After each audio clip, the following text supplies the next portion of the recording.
Hi everyone, welcome to Type Talks. Today we're here with Dario Nardi again, and we're here to discuss ESTJ subtypes, starting with the dominant subtype.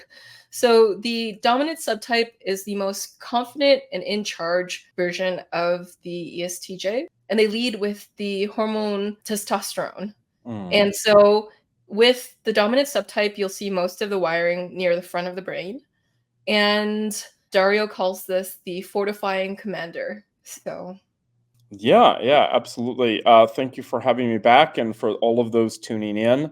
Um, ESTJ is an interesting type to talk about because it's one that's very common in the population.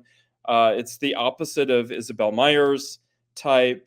It's one that we probably encountered, even if it's not a family member, although surely we have a family member somewhere that is ESTJ preferences.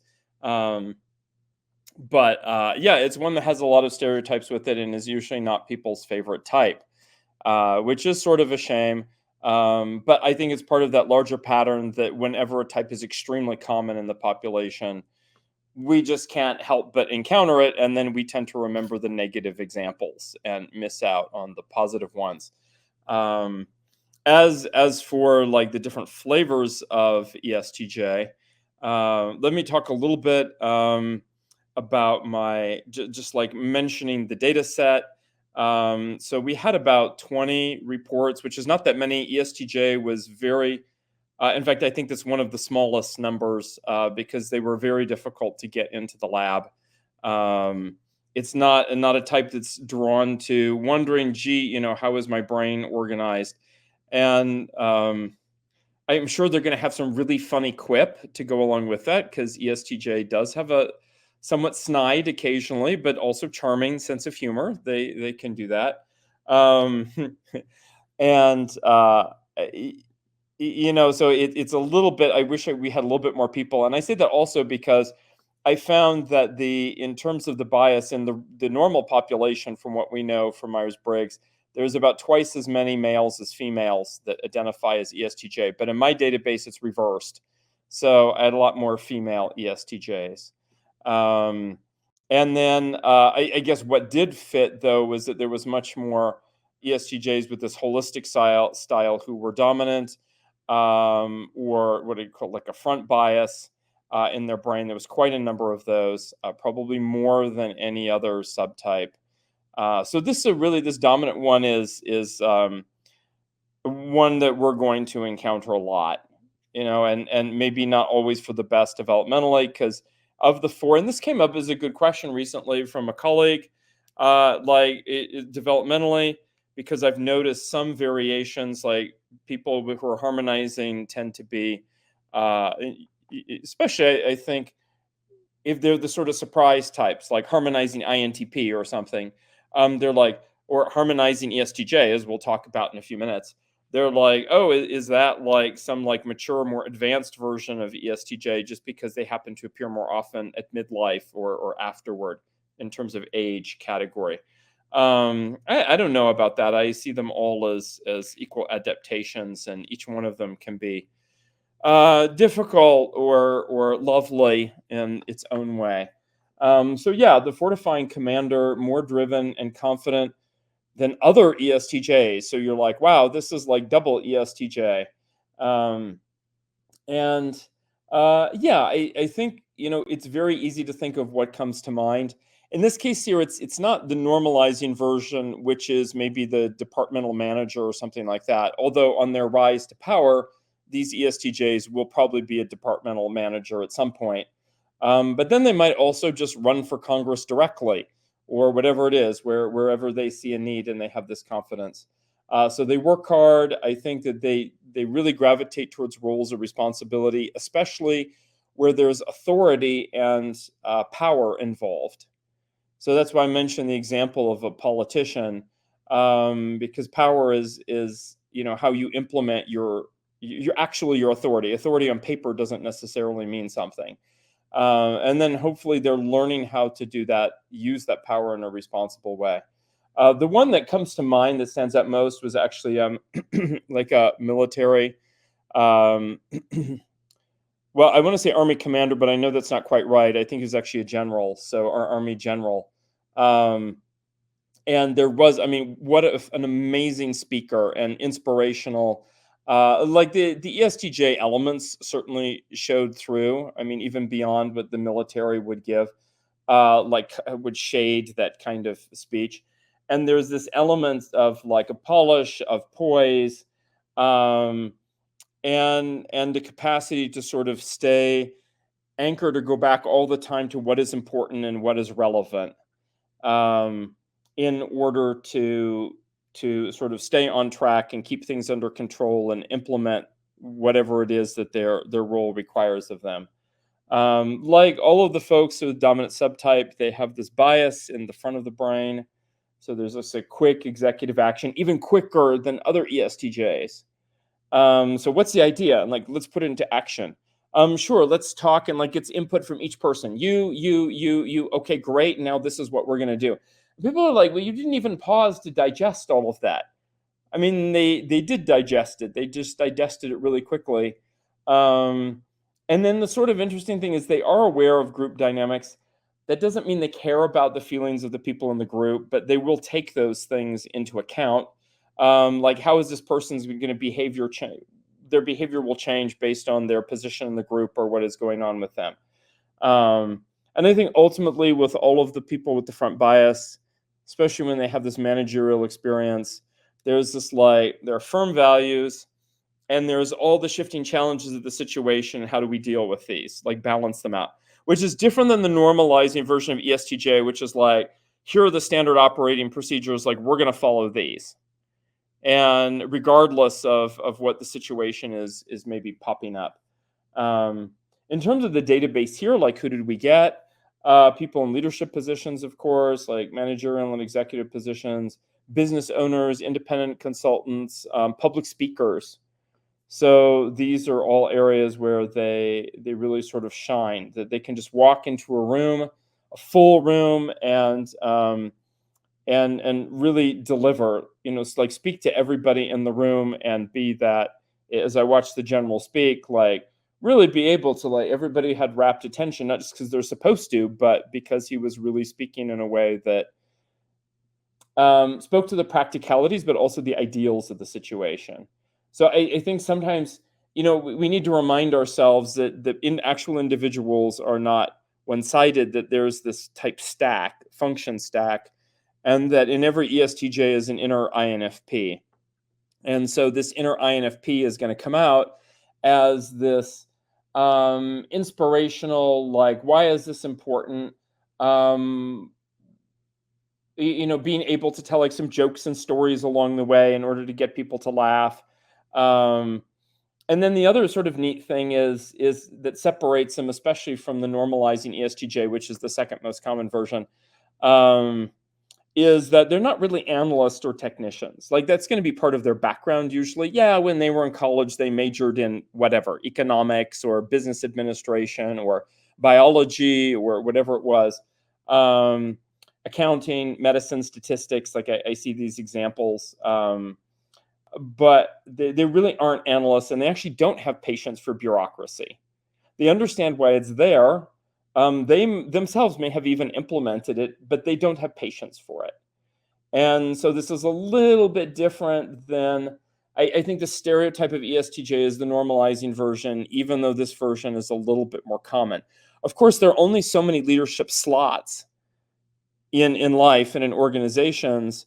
Not all of these ESTJs are going to find their place.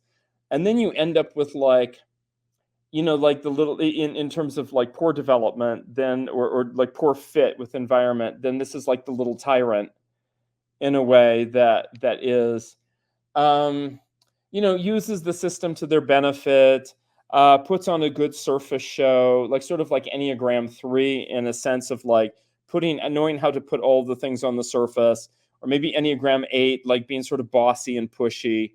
And then really having difficulty with feelings, with sensitivity, with anything that requires beyond like one step of reflection. I mean, this is talking about like the immature version of this subtype.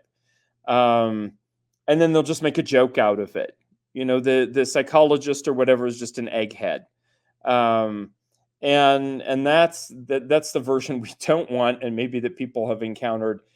But there is this version which I've seen that is actually quite mature, and I think as long as they can lean into their ability to have quiet time and to contemplate and to be like, okay, I don't need to be tough about this, and I can accept this particular challenge and like do some like inner reflection and stuff like that. As long as they have enough internal time, I think that um, they'll do pretty well.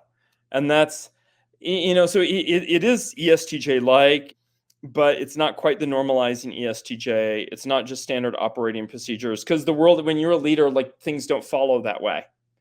So like you have to adjust. I mean, they're like, okay, we have to learn how to keep adjusting. So their extroverted intuiting probably gets a fair amount of exercising in the subtype. Yeah, I could definitely see them leaning more on their extroverted functions as this dominant subtype. Mhm. My apologies for the sick voice. Dario and I were at the Personality Hacker event.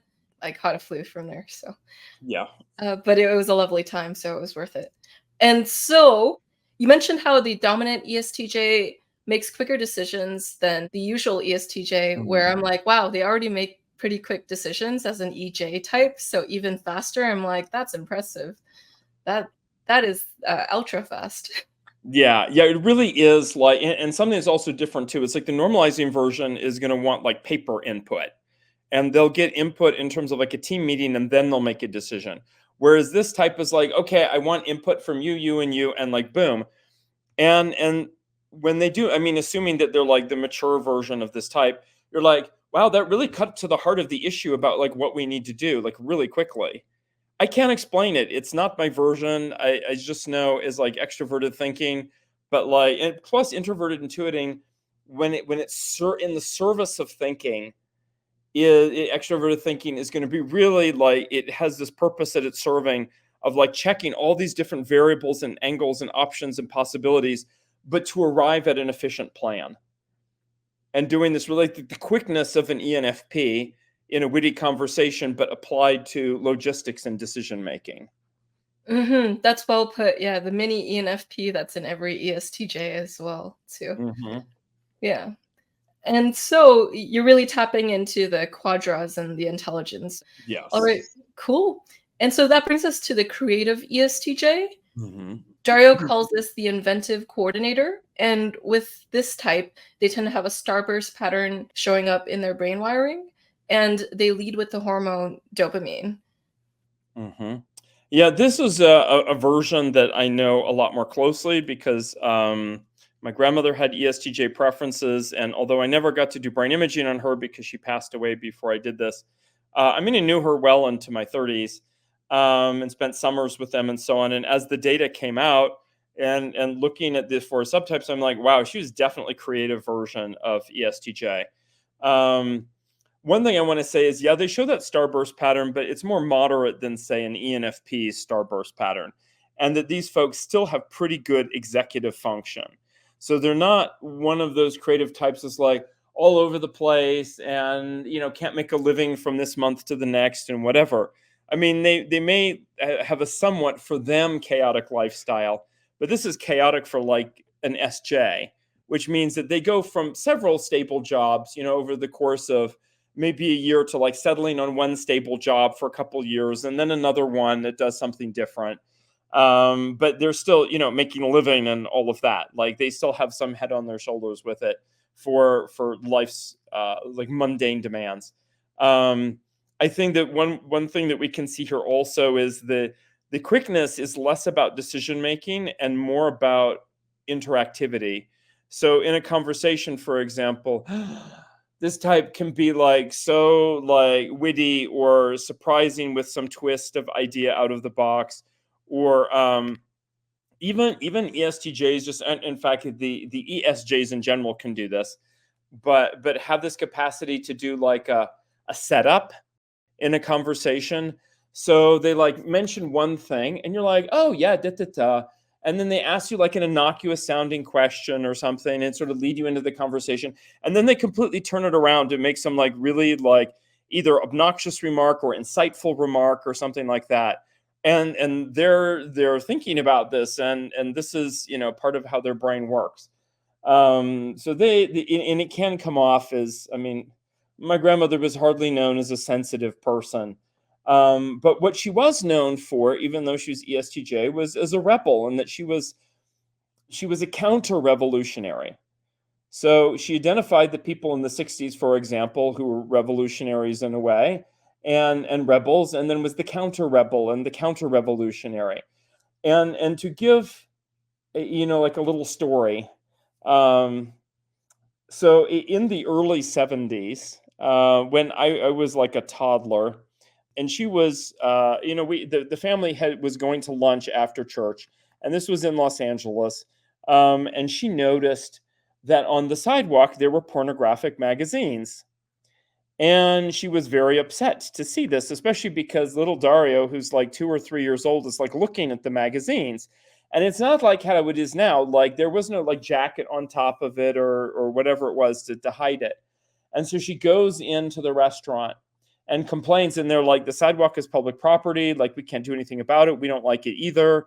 And the law doesn't actually demand any kind of covering for this because this was never an issue before. So she's like, I'm going to do something about this. So she just goes and talks to a city council member because, you know, that's what ESTJ does. Just make some phone calls and find out who you can talk to. And one that she knew would be sympathetic. And he's explained the situation to her. And as she said, he like educated her on this, the overall, like the law and the politics, and like why this was happening and who else had noticed this and what were the different sort of power factions involved. And she's like, okay. So she began a campaign, and she began a campaign against this to get the law changed. But it wasn't a completely legal campaign. I mean, there was the legal side of it, but there was also the non-legal side, which is that she partnered with a group of nuns, and they would go out before dawn, like every week in the morning, like once a week. And this was part of their reign of terror, that they would drive around in this truck. So imagine her and the nuns were wearing habits then. And they would take these, the newspaper and magazine boxes that were there, the offensive pornographic ones, and they would rip them out of the sidewalk and throw them into their van and then keep driving. So they abducted the magazine stands. And then, not to name any names because I know the full story, and this was 50 years ago, but still, somebody who was friendly to them, a politician, arranged for a warehouse to store all of these stolen magazine racks. And she had no problem with this whatsoever. And you think like, oh, ESTJ, like they're going to be like straight-laced and like follow the law and stuff like that. No, she's like, we're like fighting against, you know, a group of people who are like completely out of control and think that they can do whatever they want. We're going to fight back. And there was very much this rebellious element. And she would have no problem also being in like there was a bishop that she didn't like, and the bishop happened to come to the church, and she's in there in the audience, and she deliberately asks a dumb question, not like super dumb, but like a sort of dumb question. And I wasn't really surprised because the way he answered was so arrogant. And that reveals the true character of a person, is when they take something that is even like not really threatening, but just like, oh, you're nothing, like that's stupid. And then he really lost credibility with the whole audience at that moment, just because of that strategic question that she asked. So I really thought that those are really great examples of, yeah, bringing in the inner ENFP in a rebellious way. I wouldn't say she did a lot of this. I mean, this was under duress, but deep values were violated, and so that other half came out. And it came out at midlife, by the way. That's for those of the folks out there who love type, and sometimes there's like stuck on, well, why is this type, or shouldn't it be that type? I'm like, please remember there's this thing called type development. And if you're under 40 and certainly under 30, you may not know what this is actually. Like you think you know, but you haven't been through it yet. So midlife and all of that. So I think this was also part of a midlife adventure for her. I would say some other things about this subtype, like the skills, like I said, are not so much about decision making. They are about engagement and about coordinating.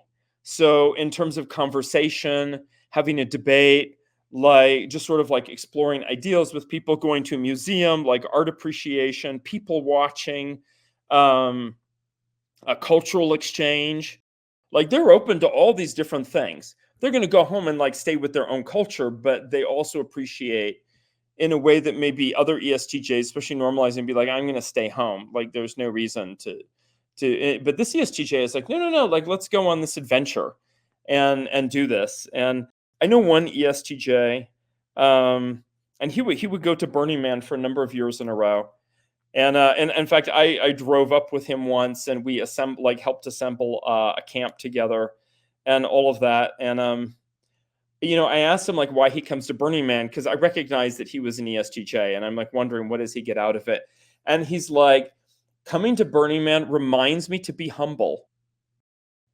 He's like, to like get me out of my like thinking that like I know the right thing, and that he's just like it like reshuffles things and it gives me perspective.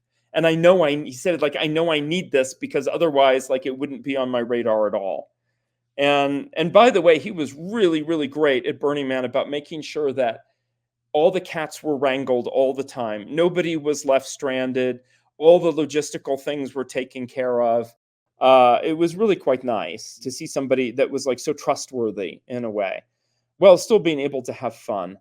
Um, I would say some other, like a few small things that otherwise come in is like they're a little bit more open than other ESTJs to like social trends. Oh, it's like this kind of clothing now. Like they'll resist it a tiny bit, and then they're like, oh, but let me try it on. Entertainment, loving the entertainment world. My grandmother, before she got married, she did some stage singing and performing, and really loved that. They were the old classics, of course. They weren't like she's not going to be like like like many entertainers are today, where you can't tell quite the line between pornography, going back to that metaphor, and entertainment. um I mean, she would really abhor that because she valued the quality of the singing and the music, and how beautiful the traditional songs are. um and so there are these elements, and then in the workplace, they bring different ideas. There's things that it's like, when I say coordinating, it's coordinating all of the tangible stuff, all of the things that aren't really connected very well, and like in order to put on the show and make the show go forward. And that's, you can't really do that by standard operating procedures. It's like a startup company, and they desperately need like a normal person to come in and like sort through their chaos while still allowing the chaos to like come to fruition. Like that would be this kind of ESTJ. Yeah, I could totally see that. It seems like your grandmother was a crusader of sorts for her values.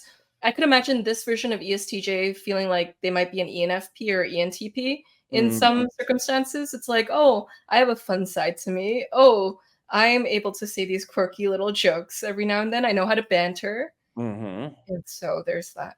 Yes, and then even when you put them next to a real ENFP, because of the ENFP's capacity to have rapport and like blending in with people and like quickly creating a feeling of friendship. I know what you're talking about because I've seen this in the workplace. ESTJs who actually mistype as like ENFP. Um, of course, the people around them are like, you're not an ENFP. Like that's very obvious. And that they're just in this developmental space, and they do have this like quirky creative side to them. Um, and they might even score as something like ENFJ, because if you're taking something like the MBTI, which is the four letters rather than the functions, they're still going to say J at the end of the day, because they like still want things organized, and they're coordinating, they're getting things organized. But then they're like, yeah, like there's so many interesting things to talk about and to do, and places to go, and people to meet, and they do have this rebellious attitude. And so on the individual dimensions, they're going to pop out as the type that they're very much not. Yeah, makes sense, makes sense. Like you said, when an ESTJ thinks that they're an ENFP or ENTP, everyone around them is like, no.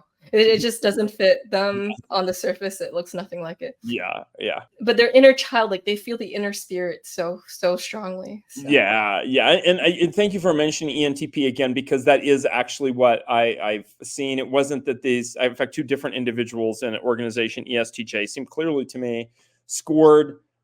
So they took it twice upon admittance to the company, and again later when there was like a company retreat, like an HR retreat, and they both scored as ESTJ the first time they took it upon entering the company, and then they scored as ENTP before the retreat.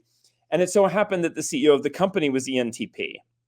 And so there's also a little bit of that element of like fitting in and adopting the culture of the company, including the sort of not fly by the seat of your pants, but we sort of know how ENTPs are, and then identifying with that.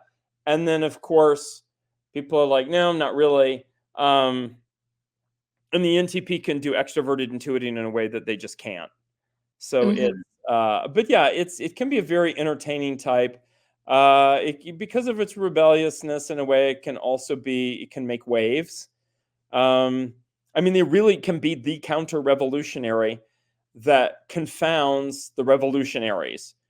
I mean, the Mhm. rebels come out and they're like INFPs and yes and da da da. And then there's this person who comes along who uses many of the same tricks, but is not their type, is their opposite, and is still doing like, very much for a purpose, and is doing like all of these like surprise extroverted intuiting things, albeit in like a sort of childish way, and much better logistical skills than those disorganized rebels. Yeah, very few things mark the difference between them, except that the rebellious ESTJ is going to be super organized when it matters, and that is like a hallmark of their success as rebels. Yeah, I absolutely concur there. And so that brings us to the normalizing subtype of ESTJ. Dario calls this the administrative chief. And so this subtype of ESTJ is guided by the hormone serotonin, and they tend to have an even field wiring across their brain. So Hmm. the regions close to each other tend to connect to each other. So, Hmm. all right. This is the version that is the one that's it's almost a little bit ISTJ like. They're active, but they're not necessarily as verbal as other ESTJs. But they do have this very like follow standard operating procedures mindset. Um, Very conscientious, very detailed oriented, dutiful, objective, practical. And the number one word, if you have an ESTJ in your life, this person, anyone listening, and you're wondering which subtype, this is the strict version. This is the version that's like, you kids can't go out past, like 11 p.m. And if you don't come back by then, you're grounded. And they're like, it needs to be 11 and not 11:01. And you could try and convince them that that's not going to work for all kids, or maybe there's like a different way to go about the parenting or this particular situation, and that just isn't going to fly because they're like locked in with this is the way you do it. um, and there is this, they want to instill their values, and this is where you wonder, it's like ESTJ or ISTJ. ISTJ is mostly concerned about them themselves doing the right thing. This is where a lot of their attention is. I mean, they want other people to do the right thing, but from day to day, moment to moment, they're like, let me do the right thing, let me do the right thing, which is like a TEFI kind of thing. The ESTJ, you're wondering, is it ISTJ or ESTJ? ESTJ is very concerned about other people doing the right thing. They may even be quite unclear on exactly at times what they're supposed to be doing, but they're very clear on what other people are supposed to be doing. And so there is this like conscientiousness and dutifulness and objectivity, but it's not just about themselves. It's about the group, the team, their children, the country, like which is great in a way. I mean, you want people watching out for the group as a whole and being like, well, this ship is absolutely going in the wrong direction. And just thinking like, oh, how should I prepare for a crash? No, I mean, they're going to go up there and correct course. They are going to be more active that way. Um, but yeah, it's the strictness and then the fact that the focus on what other people should be doing. And I don't just mean a parent about their kids, because of course parents are going to be thinking what their kids, I mean, any ESJ like is going to be what the kids should be doing, or ideally are doing. But here it's like even coworkers and people above them, the family members, whatever it is. They're very good at like analytical skills and have an analytical background. So this is the kind of person that is going to be economist, finance person, like on the stock market or something like that. They probably study history. They're not going to be a historian, but they're fascinated by it. They're more introverted side, like, because the lessons from history, and those who don't know history are doomed to repeat it. Lawyers. Oh, this is such like normalizing ESTJ, administrative chief. I mean, they are heading for partner status as a lawyer. No question about it. And they will get there unless something disastrous befalls them. Law enforcement, police officer, for sure. Militaries, anywhere in the military. A doctor, but not a doctor with their own practice, probably a doctor in a hospital, that is like wanting that institutionalized environment that's there. And I would guess maybe not super comfortable with an emergency room environment, but also wanting a faster pace, like not just walking around the hospital, like slowly doing, looking at people's charts or whatever. They're still going to be quicker than some other types. I think just in general, they're people. Oh, laboratory. That's right. We had a couple of ESTJs who had laboratory experience, like as part of their training. Are they going to be just laboratory technicians? Probably not. Are they going to be in charge of the lab? You betcha. Like that absolutely is something that they would gravitate toward. And they really can focus academically and do very well academically. The challenge comes in is when they're offered room to lead, they prefer to stand back and be more like managers or a person with responsibilities, but not necessarily a leader, because they have in mind, like all of the normalizing folks, the full picture, not just their job, their family, the community, the country, and wanting to make sure that they give time to all of these different things that are there. And so they are going to be maybe not as ambitious career-wise, because they're giving time towards like a community involvement, volunteerism, like the ethnic or historical traditions of their family lineage, just spending time with they're like, yeah, I'm going to spend time with my kids, like playing ball, because that's what parents do, and that's a way to show responsibility and be involved. I think that, and they care a lot about their heritage, and if you scratch the surface a little bit, whatever their religious or philosophical sentiment is, it's going to be quite strong and clear for them. And again, it's going to be strict in their attitude about keeping toward it. Like if they're a churchgoer, they're going to church every week. Like there's just no excuse unless you're on your deathbed. And it is this, no, we're going to do it. The challenge is that they are less expressive. Expressiveness and type are not directly related to each other.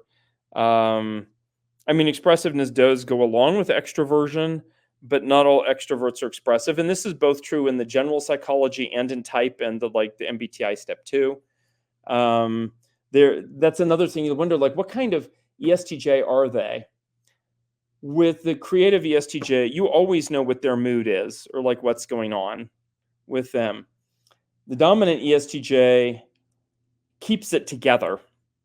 And if a light, happy mood is needed for the occasion, they put on that mood or that appearance of it.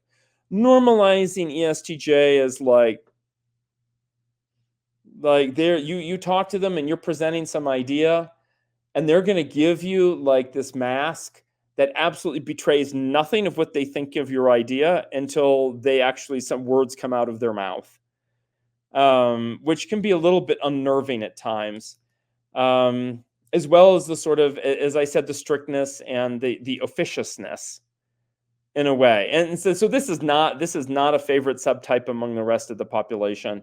But again, when they're mature, they really can be amazing in filling all of their different roles. Yeah, this is almost like the SJ, like the most SJ like ESTJ out of the ESTJs. Yes, yes. They follow rules, maybe have more of a traditional routine in their life, or they incorporate more tried and true methods. Hmm. So, and they could have a little bit of the stoicness of what you would assume an ISTJ to have. The Hmm. yeah. Yeah, I think where also the difference comes in, if a person is wondering, are they normalizing ESTJ or the ISTJ? The normalizing ESTJ still has very quick tactical skills. They still have an extroverted intuiting that's third. They still are going to have like a manifestation of extroverted sensing, their sixth function. And in something like the military, for example, where they learn as part of a team, for example, going forward, like what are all the tactical options and moves and stuff like that, there's no hesitation in what to do. Whereas ESTJ has to be like super trained and everything needs to follow with standard. And the moment, especially to a normalizing ISTJ, you throw them a surprise, they're like, because they're an actual IJ type. They're sort of deer caught in the headlights. And this ESTJ is not a deer caught in the headlights. And they can be very, very good tactically in something that's like sports, for example. Like they probably there's a good chance that normalizing ESTJ will have done sports like team sports and be quite good at it. Mhm. They have more tactical, adaptable intelligence, or their adapting function is higher up, so they're gonna have an easier time with that. So Yes, yes. And yet compared to the other ESTJs, because their locus of importance in their life is more local, like what is my department or job or family or whatever doing, that it's going to show up in a more tactical way, like tactical about the department's needs, and what are we going to do now that the surprise customer has come, or the manufacturing line has broken down or whatever. There's none of that, like, oh, scratching their head like, gosh, what are we going to do? Like, no, they're mhm, very quick, and if it is something like sports or the military, it's very quick, because mhm, that's where their adaptability focuses on that level of the group, of like mhm. that level of like the department, the organization, the team, whatever happens to be there at that, depending upon their job and that kind of thing. Makes sense, makes sense. And so then that leads us into the harmonizing ESTJ. This ESTJ is more empathic and relational than other forms of ESTJ, Mhm, and they're also guided by the hormone oxytocin and estrogen. And so Dario calls this the measured humanist, and mhm. I'll pass things to you. Yeah, absolutely. So in the database, we only had, and like I mentioned, there was only about 20 people in the database for ESTJ, which is among the very smallest number, um, which is sort of unfortunate for such a large chunk of the population. We have more now, but when I crunched the data like 2 years ago, um, that there were only 3 people who were specifically harmonizing ESTJs. And the good news is that, especially looking at them now and being reminded of their names, I'm like, oh yeah, all 3 of them are like very clear characters.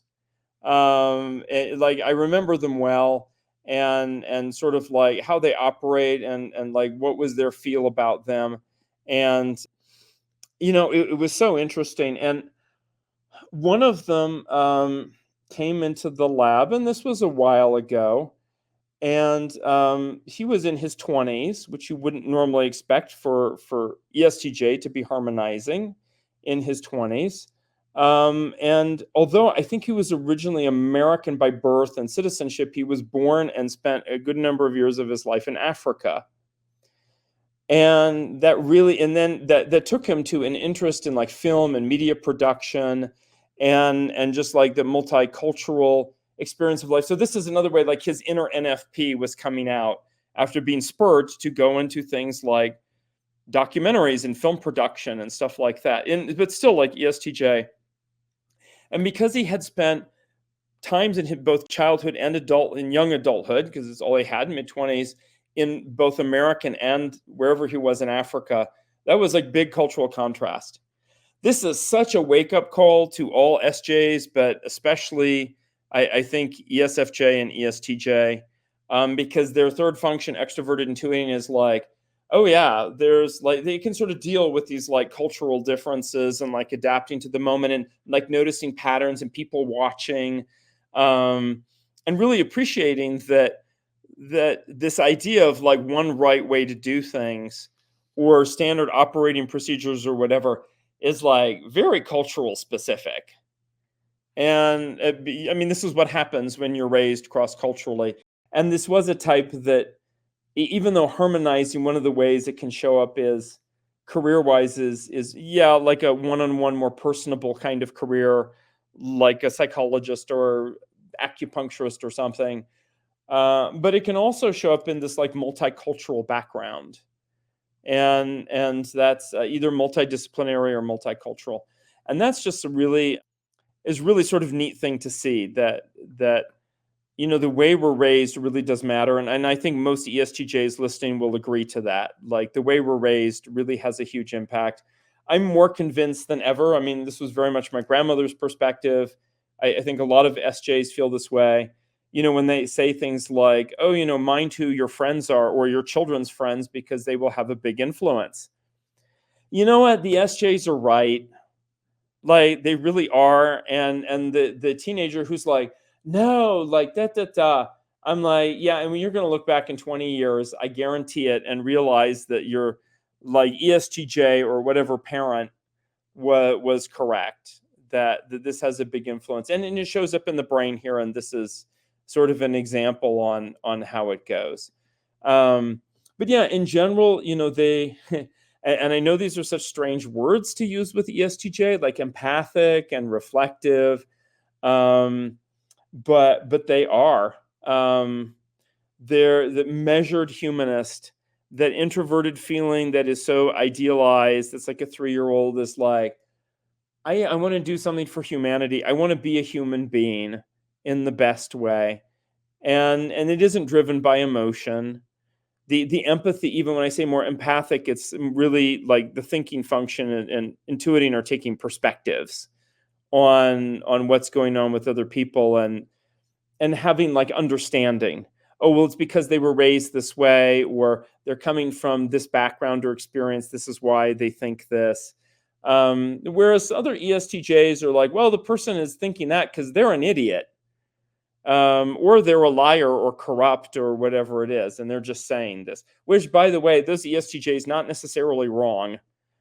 It's I'm really amazed that like their near opposite ENFP, ESTJ is so good at like assessing people's character very quickly, even more than ENFP, because the introverted sensing wants to know like what is the person's character.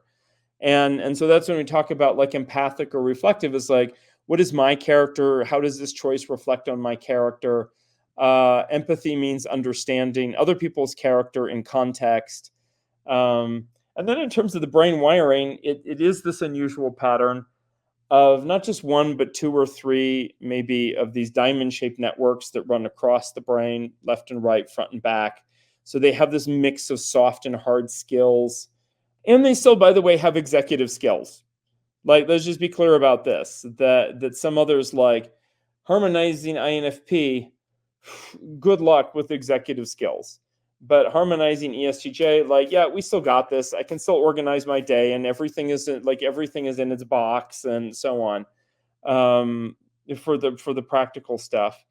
But they're usually there. I mean, I think if they don't know about type, they're going to point to their life experience and say, well, as an adult educator, as a prison counselor, as a customer relations officer, as a diplomat, as a media producer, as a teen coach, as a salesperson or social worker, talent manager. These are all things that they gravitate to. And these teach lessons that people are different and that you have to think in terms of systems. I don't mean like the system like an assembly line. Like the system is messy and complicated, and people have different motives. Not everybody is like a good or even rational, certainly not rational actor. They come from different cultural backgrounds and social classes, and that makes them quite tolerant in a way. I don't mean necessarily accepting, but it makes them more tolerant. It's like, oh, well, this person comes from this social class, like in terms of how they were raised or something. Like if they didn't get to go to school, then they're going to point to that as something that's like, well, look at imagine what influence that had on the person. And this version, the subtype, is a little bit more focused on quality, as opposed to just like filling things on time according to, like a clock or assembly line planner. It's like, what is the quality of and hoping that quality like suffuses to all of life, that you want, not a pleasurable life or enjoyable life, or maybe even a meaningful life, but a life of character that transcends circumstances, and yet also being willing and making sacrifices for that, and yet also being able to stretch to other people and understand what's going on with them. Yeah. Character that transcends circumstance. That's powerful.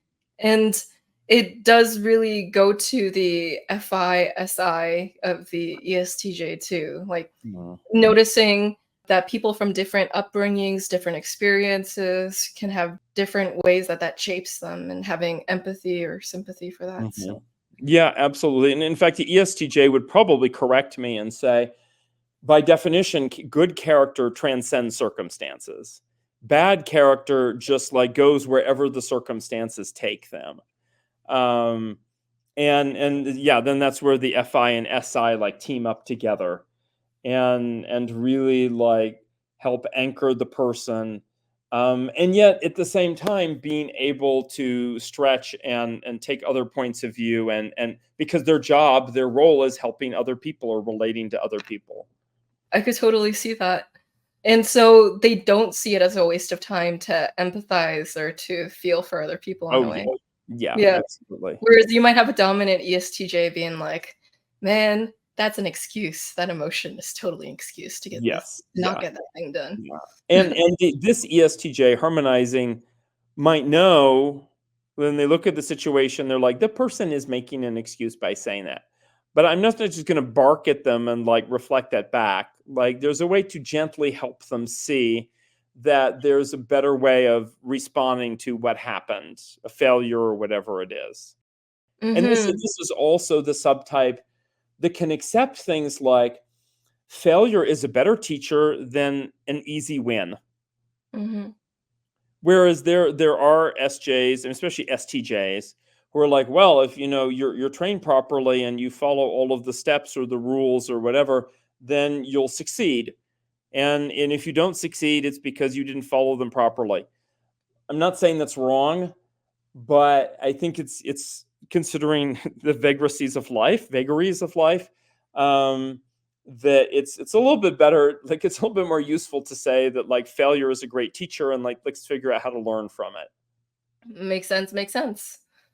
And so my next question for you, Dario, is what are themes that all ESTJs share regardless of subtype? Mm. Yeah, that's a good question. Is with all of them, and I think it's a mix of the things that are the stereotypes about ESTJs, and combined with some things that I feel when I've looked at them, and especially not just my grandmother, but of course, like most people, I've known other ESTJs as well, and just like trying to get into that and see like what are those themes. I think that they have this.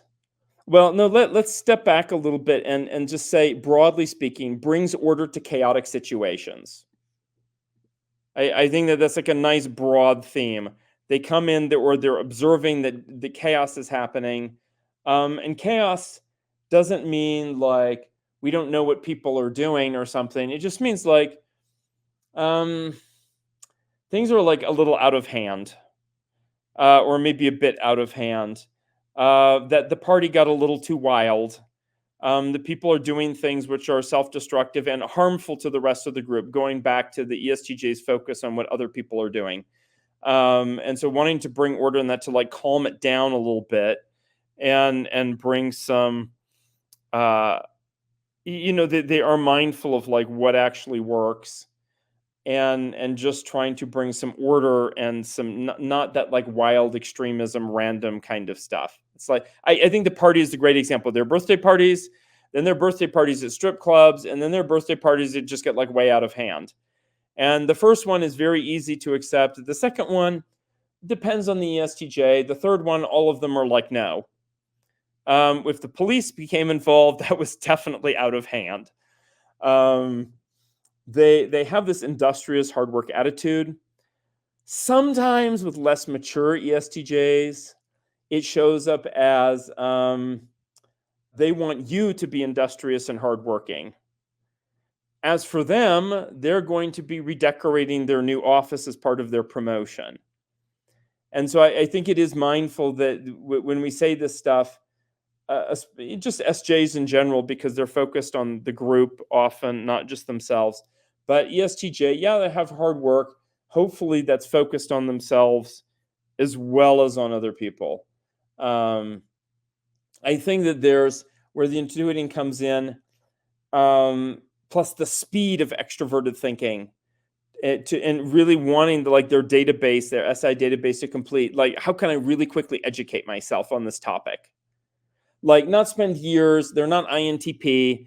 They're not going to go get a whole degree in something and like deeply examine it as a scholar. That is just like, what are the practicalities? What are the must know things in order to move forward and like make decisions and get things under control? And they're actually quite good at connecting the dots. It doesn't always work. Sometimes they connect the dots incorrectly, because their reference points are usually in the past, like their childhood. And then the world changes. So that served really well for most of human history. And now, why are ESTJs so common? If type is 40 to 60% genetic, which is what the Minnesota Twins study says, then we can see, yeah, these were all good things in the past, but the world changes quickly now, and you can't just rely upon your own childhood experience. I think that they like to supervise and manage, and even if they're not asked to, if things are not being done well, they're going to step up and do it anyway. There's nothing more painful to an ESTJ than to see someone who is above them in the hierarchy, who like doesn't know what they're doing, who just literally runs it into the ground. And what was it? I was just talking with somebody yesterday from Canada. And, she's Canadian. She spent like, I don't know, 4 decades in Canada. And she's like, basically nothing works now. Like the trains, like kiosks, the schools, the medical system, like everything seems broken. Like it literally, like things don't arrive on time, like material supplies aren't there. All of these things aren't working. And that's really, really upsetting to ESTJs, especially when the hierarchy doesn't allow them to step in and do something. I think that they very much rely upon a philosophy of life, and they seek steps to success. If you advertise a book that's out there like, find your like your best fit elevator to success or whatever it is, then yeah, that's going to attract some SPs and other folks. But the STJ is like, ooh, there's like steps to success. Like, what is that? Maybe there's like something good in there. Elevator sounds even better. You're going up. And if you ask ESTJs, what's your philosophy of life? They absolutely can give you an answer. I've not that I've done this often, but I've never found an ESTJ at a loss for their moral or ethical perspective. I haven't encountered the ESTJ politicians who are the like sort of corrupt versions of their type. Maybe they just make up something, but they still have an answer that's quick nonetheless. They may be hypocrites. Big problem with some of the SJ types, but at least they can say it. Of course, they like to keep up traditions and like build wealth, and have a secure future. All of those like standard things that we associate with SJs and ESTJ. They do like to bring in the extroverted intuitive and the introverted sensing, like what are all their life experiences, and then as we sort of explore those, that wealth of experience, what does that tell us? Like, what can we pull out of that? Not one answer, but like multiple answers. Like they like talking about like, oh, the situation that happened, and what are the lessons of this like political event? And yeah, you'll get them talking. What are the lessons of that political event? Like they're right on that. Um, Extroverted thinking with introverted feeling, and you know the whole stack of those four functions, the quadra, like coming in there. I think that they like being the idea of balance, but they find it very difficult to find balance. I also think that they prize themselves on being normal without realizing how actually weird that they can be. I mean, in comparison to people of other type, like the way that they can get like very particular about the way things are done. And you have the person in the room, like at the ENTP, who's sitting there like, why are you like reviewing all of this stuff from like 10 years ago about the company's like standard procedures? Not that the ESTJ is going to do a lot of that, but they have a quirkiness that they don't always realize how quirky they can actually be. Nor do they realize with their cutting sense of humor how even other thinking types like don't enjoy it. Not necessarily. They can be very, very sharp and quick in assessing character. I've mentioned that. I think that's often a piece that's completely unknown when people talk about the types. Like ESTJ, I'm like, no, this is actually a significant part of their type, and they do this on a daily basis. Maybe not even, they're not going to stop and say, let me watch this and observe the person's character consciously, but it's something that happens very quickly. Say, you know, a talking head comes on the news, and they're listening to evaluate the person's character and their intelligence and that kind of thing. It doesn't matter where the person was educated or wherever it was. These other related elements are just really important to them. Is the person being honest? Are they a hypocrite? Can they think at all? Or like, what are they saying? Like, does it even make sense? You know, and then if you ask them like, oh, what didn't you like about that person? Like, oh, they can tell you immediately and precisely. And the moment, in fact, that it was revealed to them that this person is an idiot or is actually worthy of respect or whatever it is. And then something I know I point out is also, I think, not mentioned in the type literature much, is that they do have standards, like their introverted sensing standards, and for like quality and economy and savings, and they're often disappointed that the world doesn't live up to their introverted sensing standards. They may not say anything about it, but they're noticing it, and they are disappointed when that isn't met. Yeah, those are all very descriptive of an ESTJ. They also love to close loops, Yeah. so getting the thing done. And ESTJs have a skill of delegating, as Dario mentioned Mhm. too, and also keeping track. They have a skill of management of systems and how people interact with that system Mhm. too. And so, Yeah, and so there's a company I've worked with that has, I mean, it has 3 ESTJs in it. One of them I didn't interact with that much, but the other 2 I interacted with more often, and they were very different subtypes. And we actually did brain imaging, so I know which ones they are. Um, and it's so interesting that the one who was more the harmonizing one, just so like vivacious and like was absolutely suited to her job, which was an administrative role, and yet charming and interested in asking questions, not pointed questions, had like a lovely sense of humor rather than like a biting sarcastic one. And then the other one, I mean, she didn't have like those negative qualities. She was also an administrative person. But she was much more stuck on like following the standard operating procedures and that kind of thing, and wouldn't really question stuff, and would just be sort of like, you know, if I asked for like inquire about a favor, like, oh, is there going to be an extra seat at the table to invite so and so customer? And then she comes back and like, No, the restaurant said that there's no more chairs there in the room. I mean, like, what kind of problem solving is that?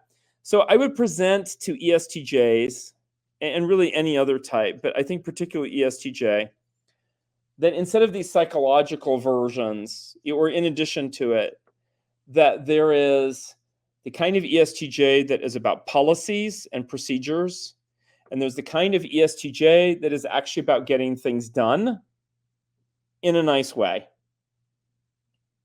And keep the system and keeping people happy while also understanding that the rules are strong guidelines, but we also they are, how do we actually treat each other effectively? And I think some of that is maturity. And I just think in businesses in general, businesses that are too policy focused in their decision making, they're like, oh, we have these policies to be fair. No, it actually backfires, and you create very disgruntled employees. And the little bit older, more mature ESTJ, who is more solution driven, is like, that's what we need to be, is solution driven, because that's what actually works. And they learn a lesson that's a little bit more abstract than linear thinking.